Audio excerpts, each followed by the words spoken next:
महापुरुषों ने लिखा है, परम पुरुष अनामी स्वामी धारा नर रूप जगत में गुरु होय जीव चेताए, जो जो माना बचन समझ के उनको संग लगाए। और भी देखो प्रमाण मिलता है कि सत्य पुरुष ने धारा रूपा संत स्वरूप भय जग भूपा। हुकुम दिया अब कतई ऐसा, भक्ति बिना कहो तरना कैसा। कलयुग का ये धर्म संहारो, भक्ति भाव अब हृदय धारो।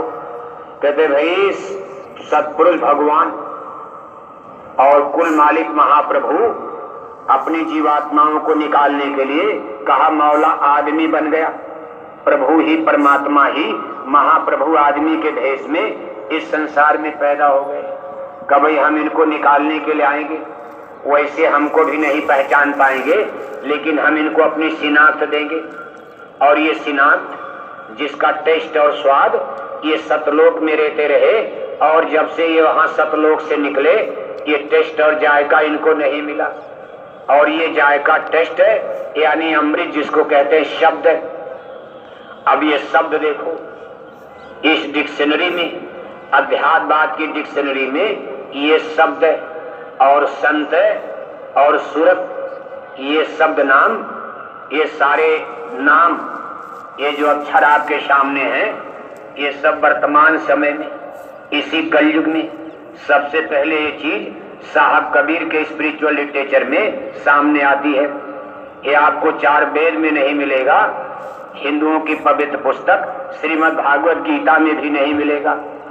हमारे शास्त्रों में, पुराणों में, वाल्मीकि रामायण में, वशिष्ठ और विश्वामित्र, श्रृंगी पराशर, इन सब लोगों के ग्रंथों में, यानी गोया जितने हिंदू धर्म के स्पिरिचुअल लिटरेचर्स, कहीं आपको ये चीजें मिलेंगी नहीं।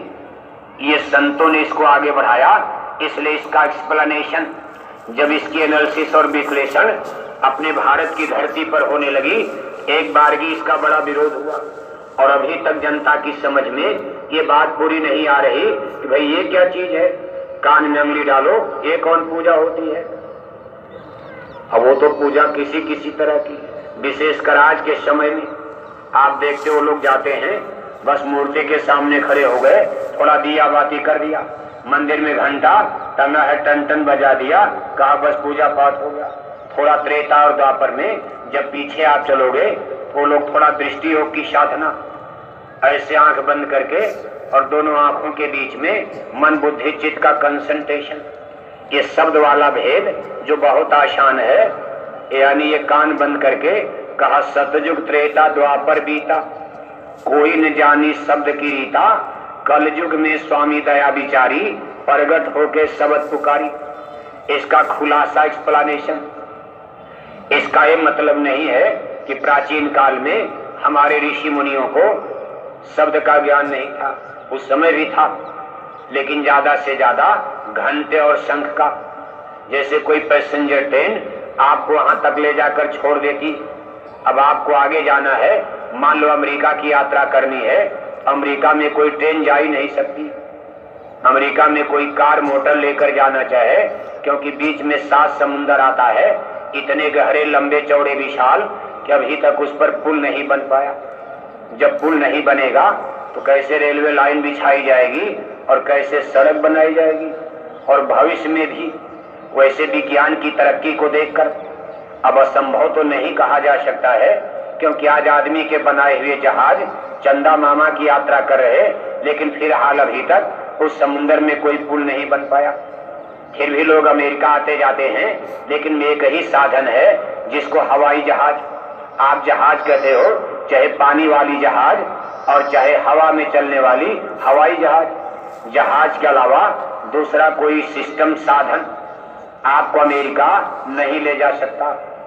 इसी तरह से ये घंटे और शंख का जिक्र, तब तो हिंदू ग्रंथों में और हिंदू धर्म में लोग जब ठाकुर जी की कथा सुनते हैं तो हिंदू घरों में लोग ये देखो मुंह से शंख बजाई जाती, एक पैरा पढ़ लिया गया, एक लेसन अध्याय, इसके बाद हमारे पंडित पुरोहित लोग ऐसे जोर से शंख फूंकते, लेकिन ये शंख समुद्र में जो बड़े बड़े घोंघे होते हैं इनको निकाल करके लाते।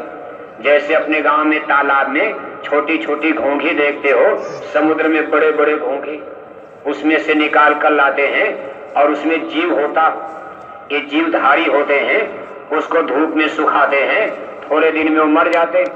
फिर इसको झाड़ करके पोंछ करके साफ करके इसको शंख बना लिया जाता है। और हिंदू धर्म के मुताबिक ठाकुर जी की कथा में यही शंख फूंक करके 1 बजा दिया 2 बजा दिया, लेसन पढ़ते हैं कि भाई ये कथा सुन करके उनका ये भला हो गया, इनका ये भला हो गया, इनका ये भला हो गया। इस तरह से 5 शंख बजा दिया, बस कथा पूरी हो गई। 5 शंख बज गई, कथा पूरी। फिर मंदिर में जाते हैं तिलक टीका लगाकर, और वहां लोहे पीतल के घंटे लगे होते हैं। मंदिर में जब प्रवेश करते हैं ड्योढ़ी दरवाजे पर, तो पहले घन घन घन घन वही पीतल का घंटा बजा देते। अब ये सब देखो उन चीजों का रूपक, ये उन चीजों का प्रतीक है जो हमारे ऋषि मुनि त्रेता द्वापर में अंदर में इस चीज को पाया करते थे। लेकिन वहां चलने का उनका तरीका ये शब्द का मार्ग नहीं था। इसको बड़ी कठिन साधना, दृष्टि योग साधना कहते थे।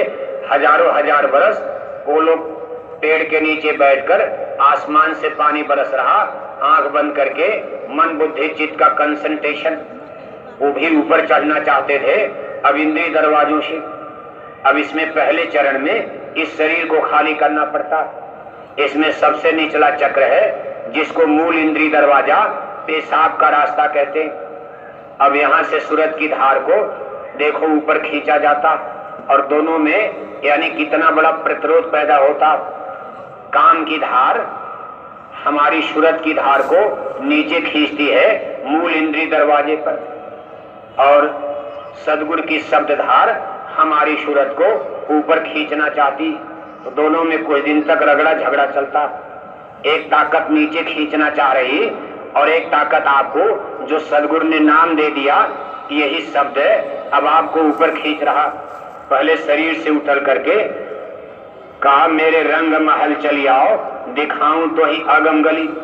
दोनों आंखों के बीच में जो सूरत का मुकाम अज्ञात चक्र पॉइंट है, पहली यात्रा में आपको यहाँ आकर खड़ा होना पड़ेगा। इधर से हट गए, लेकिन इसमें सबसे बड़ा प्रतिरोध आता है यानी काम वासना का, जिसको मूल इंद्रिय दरवाजा यानी पेशाब का रास्ता कहते हैं।